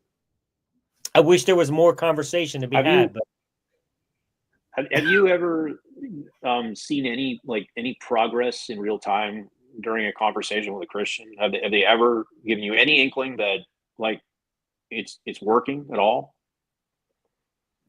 no, no, no. And any conversations I've had, no. No, Yeah, I me either. never made any progress. No, no, and what usually happens is, um, they end up running like whatever they tell you, you take it to a logical extent, and instead of going there and they say, "Oh, wow, I never realized that that was what." Well, I'm going to go over here now, and they just start making a whole nother argument, like you were saying, like just arguing something entirely different, and you take that to its logical extent. Oh, well, I'm going to go over here, and they just go there, and it's like trying to catch a fish in water with your hands. Like you can't, like there's no end to it because it just bounce all over the place. And Christianity is literally whatever you want it to be anymore. There's no actual consistency to it. It's whatever that particular Christian wants it to be. And if you trap them with whatever they say, well, now I'm this Christian. And then you trap them with, well, now I'm this Christian. It doesn't matter. You just want to be a Christian because that's what you need to be because for some reason you've been brainwashed to believe that God exists and ultimately you're a sinner and you're hopeless and useless. Like, I really believe that's really the issue. That's the crux of the issue. In my opinion, the crux of the issue of why people are so stuck on being Christians or religious in general is because they've been convinced that they are a horrible, wicked sinner that needs a savior. And so they're going to do whatever they need to do to fish their way out of any sort of argument against their God because they need a savior. And so until we can convince them that they're not actually a wicked sinner in need of a savior, they're going to continue to pursue one. Yeah, That's my take on it. And so I think yeah, the crux of the issue is the void. It's the sin. It's that whole idea of you are worthless and you need a savior. If we can free them from that, we might actually have a chance. But yeah, that's marketing 101. You convince people that they need a product, and once they feel like right. they need a product, they're going to buy the product no matter what, you know. Yeah, I've got a different perspective on what the real problem is. But before I mention that, I just want to give advice to Christians who are watching. If you're going to give an argument or give some evidence and you believe it's the truth, don't run away from it. Don't change the subject. If you think prophecy is good evidence, stick to it. Let's talk about it. Let's go through the prophecies one by one. Let's examine them. Let's test them. If you think answered prayer is a real thing or miracles are a real thing, don't change the subject to intelligent design. Don't do it. Because if you continue to abandon these arguments and go to the next one, you're essentially admitting that it wasn't good enough. You're going to try something new. Don't do that. Let's talk about them in detail, one by one. Because if you can do that, if you can commit to that, I can show you how they're wrong. And if you keep trying to rehabilitate that specific argument, let's play it out all the way. Because if one by one I can take down each one of these walls, like what's left? Like don't be a coward. Like stick to it. If you think you've got a winning argument, stick to it. All you're doing is frustrating people, and they're not going to listen when you jump to the next one. I don't want to chase you around the board all night. Like have some courage of your convictions and stick to an argument, and let's examine it. Yep. What I really think is going on here, though, I only realized this last year, is I think I'm becoming more and more convinced that Christians don't actually believe what they claim they believe. And I have evidence to prove that. Like a whole bunch of them. Like if you actually, first of all, if like you don't need, God does not actually affect your everyday life. Okay, nobody takes God to go to the grocery store and go shopping. It doesn't affect your daily life at all, unless you are, you say, well, I read the Bible and pray, 2 hours a day. Okay, but that doesn't affect your actual living time. Okay, God is not there with you. This is why God is self-evidently non-existent, because he doesn't affect anything in the real world. Okay, so if you actually believed, like deep down, like I think there's multiple levels of belief, and it's like I have the belief that today at 5 o'clock, like I'm going to the grocery store. That's a true level of belief. I'm planning on doing it. I'm going to do it. It's going to happen. It's happened before. Okay, that's a true belief. That's on a different level as, I have a personal relationship with Jesus and I'm going to go to heaven someday. That is an abstract concept that exists somewhere else. You can't demonstrate that. You can't prove that in any way. It doesn't affect your real life. So I think something else is going on here. If a Christian really honestly on a true belief level believed that they are in a relationship with Jesus and they were going to heaven, like they would be living completely different. None of them are. Like there's a rational side of your brain that is preventing you from accepting absurd ideas. There's a block there. The human brain won't let you accept that there are invisible beings. Mm-hmm. If you actually believe that on a true level, like you would be living your life completely on faith. You would be fulfilling the Great Commission. You would be witnessing to your neighbors and your friends and strangers at the grocery store. Nobody could stop you because you actually believe this is true. And you have to stop them from going to hell. If you're not doing that, ask yourself, do I really believe it? Mm-hmm. Do I really believe there's a literal lake of fire? So I'm not acting like it. Like if I thought if I stood on the edge of a lake of fire and actually saw it, I would live the rest of my life in absolute terror that I was going to end up there, that I would somehow got the message just wrong enough to end up there. I'd be terrified. Like, I don't think the human mind can actually internalize on a true belief level that concept.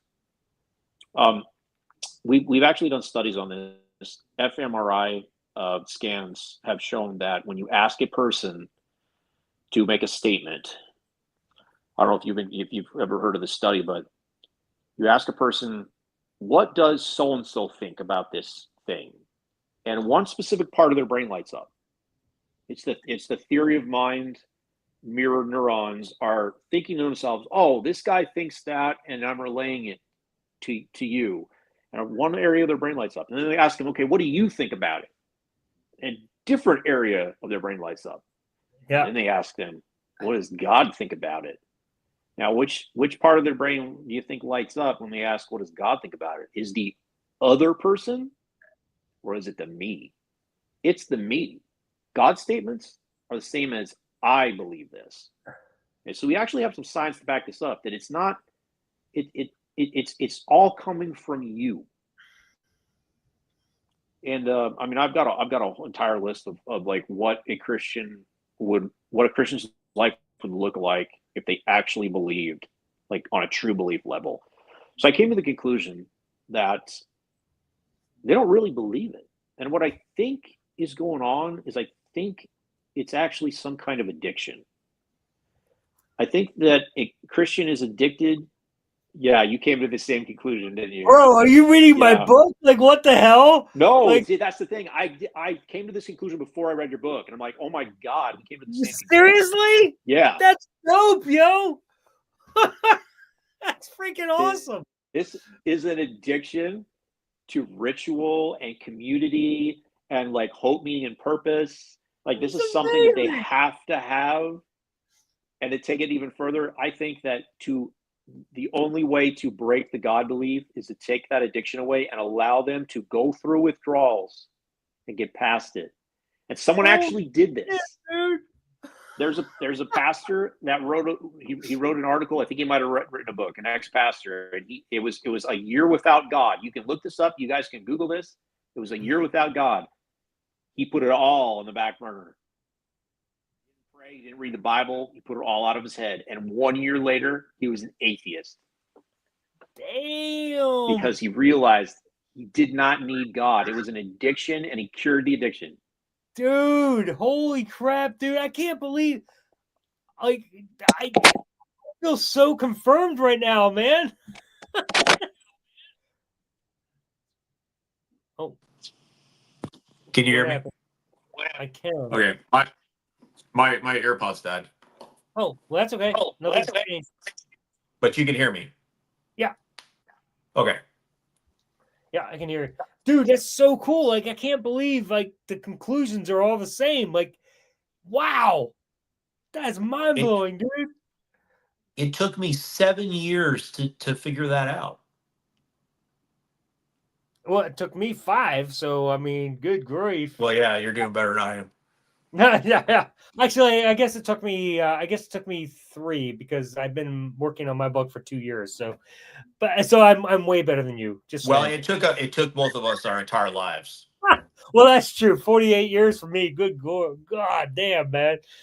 I'm just glad I'm out, dude. I am so glad I'm out, and I imagine you are too. Holy crap, dude. That life sucked. You know what finally did it to me? What finally pushed me over the edge on that conclusion was the election in November, because I'm like, something else is going on here. People don't actually believe the things they claim to believe. This is something else going on here. It's got to be some sort of weird tribalism. I'm like, maybe they're compelled by something like an addiction. So I think if we use tactics that we would use on a recovering drug addict, instead of evidence and arguments and reason, if we use those methods to treat drug addiction, I think we'd have more progress. Well, I can't wait for you to finish reading my book, because I think what I'm arguing in my book is the solution to the problem, because it is very much in line with the Alan Carr Easy Way method to quit addictions. I don't know if you know who that is. Or Yeah. That's how I wrote my book. That's the same principle. It's defeating the addiction. It's defeating the brainwashing that makes you think you love what you love. So I can't wait, dude, until you finish my book. I'm so stoked about it now, especially, dude, because holy crap, I can't believe you just made that parallel. Well, I knew that you were that was the goal of your book, was to mirror the quit smoking book. Yeah. I mean, but I didn't know that you knew that. Like, that's so cool. Yeah. So I can't wait for you to finish it and see if it actually does, if you think it does the job. Like, this is huge for me, because if in fact I actually pull this off, we actually have a chance at helping Christians escape this garbage. Like, so I'm super stoked about it. Well, here's the problem. It's that you have to get them to read it, and I don't think the majority of them even care enough. Yeah. And if they actually care enough to read it, then they're probably on their way out already. Yeah, exactly. No, that's very true. So it's like, what do you do? I know. It's true. It's like, how do you get somebody to read it? That's why I changed the title. That's why I took the advice of Christians who read it and said, hey, this is very good. And I would even give it to my friends because it helped me at least escape the some elements of Christianity, at least the control groups or whatever. And they're like, if you just change the title, it'll help and blah, blah, blah. So anyway, I've taken advice from everybody that I could. So theoretically, at least in theory, this book helps people who are Christians kind of take a step away from the control aspect of Christianity. Maybe it doesn't get them out of the way, but at least from what I've heard, even from Christians, it does something. So, yeah, I mean, we're all doing everything we can, right, man? I mean, you wrote your book, which is freaking awesome. I mean, let's be honest. If anybody reads your book, they're out too. Like, that's I just would hope so. I I mean, mean, it's brilliant, dude. Like, if you're willing to read it and digest the material, there's no freaking way you can stay a Christian after reading your book. There's just well, no freaking way. unfortunately, I think that it won't have an impact because, like, one of my chapters is on the greatest conspiracy theory of all time. And if you're a Christian, you have to buy into the craziest conspiracy theory ever, and that's that the entire field of knowledge, all of it, all of science, all of scholarship is in a conspiracy against your God. Like, everything is a lie, everything is wrong, whether it's evolution and molecular biology to cosmology to historical methods and archaeology. Like, everything is a conspiracy theory against your God. And that's why I think, like, I've had a few people read it over the years. I've given it to a lot of people, and it has no effect. I don't know if they're actually reading it, but they do report back that they read something. Well, And that's they just that's the they point. they don't recognize facts for actual facts. They think it's a lie. They're not reading it to digest the material.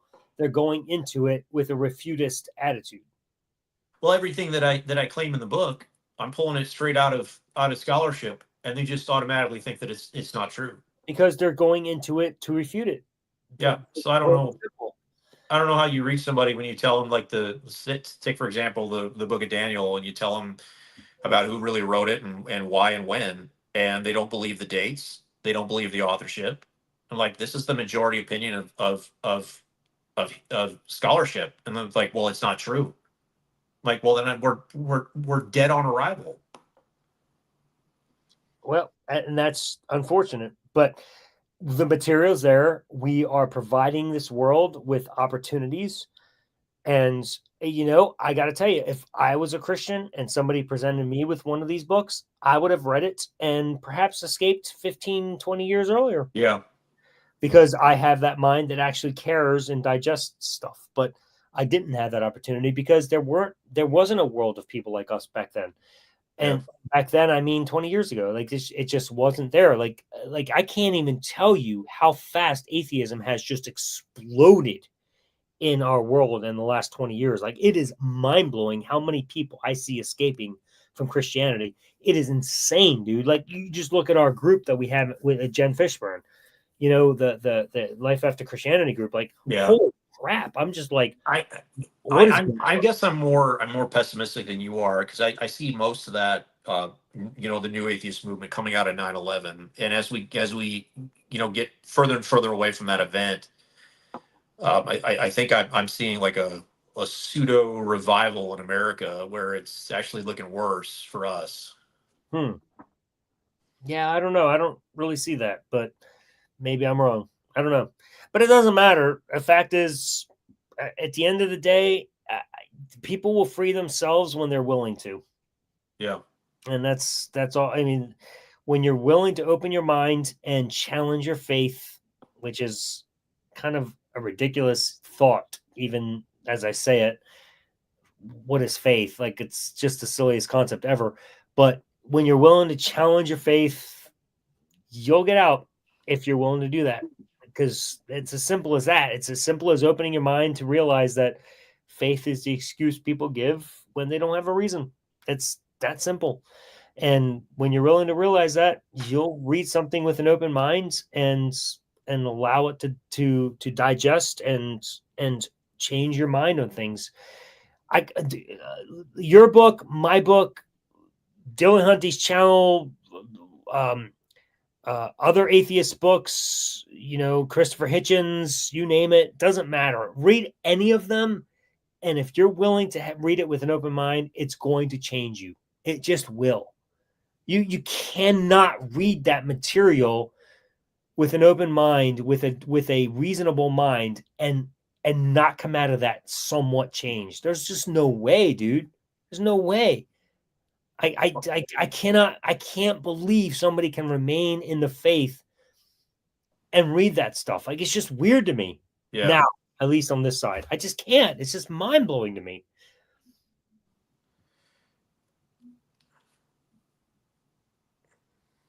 But anyway, my biggest mistake was assuming that everybody was going to be like me, and yeah, that all I had to do was show them the evidence, and they would follow me right out. And it's been so frustrating that that's not the case at all. Like, I took everything I learned right to my family, because my family's like hardcore Baptist fundamentalists, and it has zero impact at all. And like, I've just spent the last few years trying to figure out why. no, I get it, dude. No, I get it. I'm in the same stage you are, but my family won't even read my material. So I'm going to guess it's the same for you, even if they're claiming they're, but they're not. Like, so they don't want to hear. I essentially, I essentially like wrote the book partially for my dad, because I thought I thought I had the best chance of getting through to him, and he never read it. And that's why I wrote that paper that I had sent you a few weeks back, is because that was my last shot. I'm like, I'm gonna give my best argument, see if it has an impact. It's just like nothing. So no, I understand. I can't get my family to read my book either. And honestly, like, it probably would have helped if I didn't use the title "How to Kill God the Easy Way." It's apparently very offensive to people. So that's why it's how to kill God the hard way, probably. Yeah. I'm releasing my second edition, which isn't going to have such an effective, like disrespectful title to Christians. I'm not releasing that title yet. I will eventually when the time is right. But anyway, so that's partially probably. I got a text from a friend asking if you're gonna ask any more questions from the chat. I am, but I haven't seen any come through. I don't really see any questions. Did somebody ask you anything? I guess it's all from Mads. Everything's from Mads, the same old simple thing. Okay, so I got one here from Imago Monkey. My question to Elliott: why are you such a no, terrible, horrible, no good, very bad sinner? Go ahead, have fun with that. That's sarcasm. Okay. All right. So I do exactly the things that Christians do. The same exact things. I'm just as much a sinner as the average Christian, because they're liars and they do the same things. So except I'm not a hypocrite. They're hypocrites. Okay. Yeah. So the only other question I see is from Mads again. I'd love to have these resources. If you could send them to me. Does Elliott have an Instagram or email I can contact him with to get these studies? I mean, his book at least. I've got my emails in my book. Yeah, you can message me on I believe it's, if I can remember it correctly, I haven't used it in a while, but I think it's Kansas Atheist at Proton Mail. You can try that. But you know what else works really well is Google. If you know what you're looking for, you'll find it right away. So if there's a study that I might have referenced or said something about, you're wondering if it exists, just Google it, man. It'll pop right up. Yeah. Well, if you want his book, at least it's going to be in the info below this chat or below the show. So at least get his book. Who asked you about questions? I don't see any other questions here. No, it was the guy about sin. He was being sarcastic. He thought it'd be funny. Oh, okay. Yeah. Got it. So I found an interesting bit of resource today about what the pagans said about Christians. I found this today. I'll send you an actual photo of this because this is like really interesting stuff. So we don't know a whole lot about early Christianity as far as like what the rest of the world thought about them. It's all in the context of Christian persecution. Oh, they hated them so much they fed them to the lions. But when Christianity was first getting off the ground, it was a very controversial religion that was affecting the secular world pretty dramatically time to time. So I want to read you a couple of quotes. Now this is from Celsius. I believe he was a Roman philosopher. Like this is about Christians in the first century. He says, "Some do not even want to give or receive a reason for what they believe, and use such expressions as 'do not ask questions, just believe,' and 'your faith will save you,' and also 'the wisdom in the world is evil and foolishness a good thing.'" Here's another one from Lucian of Samosata. "The poor wretches have convinced themselves that they are going to be immortal and live for all time by worshiping that crucified sophist himself and living under his laws, receiving such doctrines traditionally without any good evidence. So if any charlatan or trickster comes among them, he quickly acquires some wealth by imposing upon simple folk." It's interesting to see what the Romans thought about Christianity when it first got off the ground.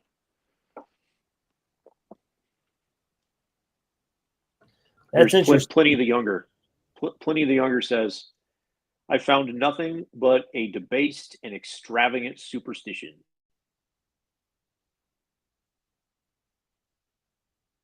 And this is probably the best one. Porphyry of Tyre. He says, "In their eagerness to find not a way to reject the depravity of the Old Testament, but a means of explaining it away, they resort to interpretations which cannot be reconciled or harmonized with those scriptures. Enigmas is the pompous name they give to the perfectly plain statements of Moses, glorifying them as oracles, full of hidden mysteries and bewitching the critical faculties of their extravagant nonsense." We deal with the same stuff today. Like nothing has changed. The apologetics are exactly the same. Yep, sounds like it. If the Roman philosophers could see this for the clown show that it was, then we ought to be able to in 2025. You think so, but I mean, unfortunately, it's just not reality. Like we're still dealing with the same shit. It's like history repeats itself, dude. If we could only get them to watch us, right? Yeah. Give them something to think about. Yeah, we could go back in time and show them these videos. Maybe they would think we were gods just because we were producing video content. They'd be like, "Oh my God." Well, we are all gods because we are all each our own God, because in order to judge any external standard, we have to evaluate it with our own reasoning and confirm it to be a proper external standard.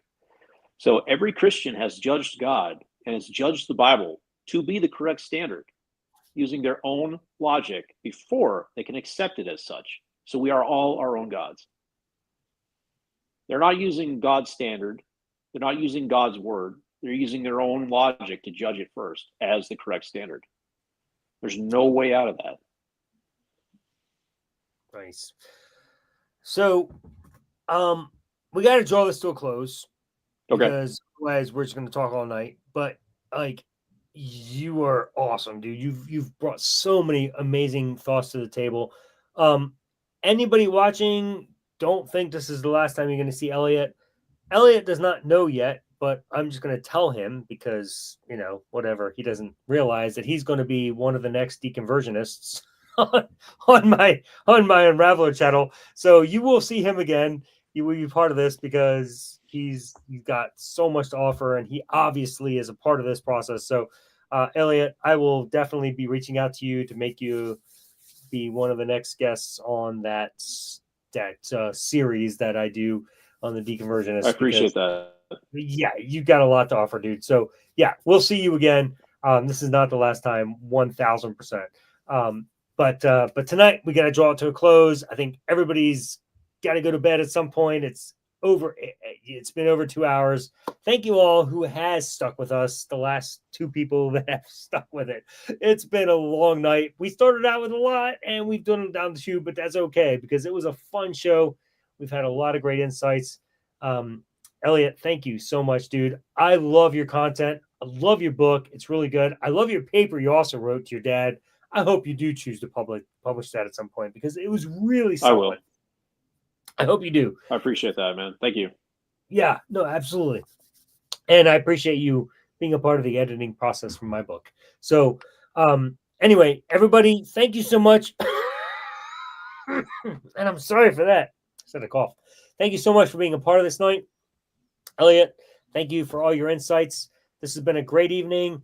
I will be in touch with you, bro. We'll have you on the next Deconversionist episode. You all have a Sounds great good. night. Yep. All right, everybody, from the Unraveler and from Elliotts, Christopherson, have a great night.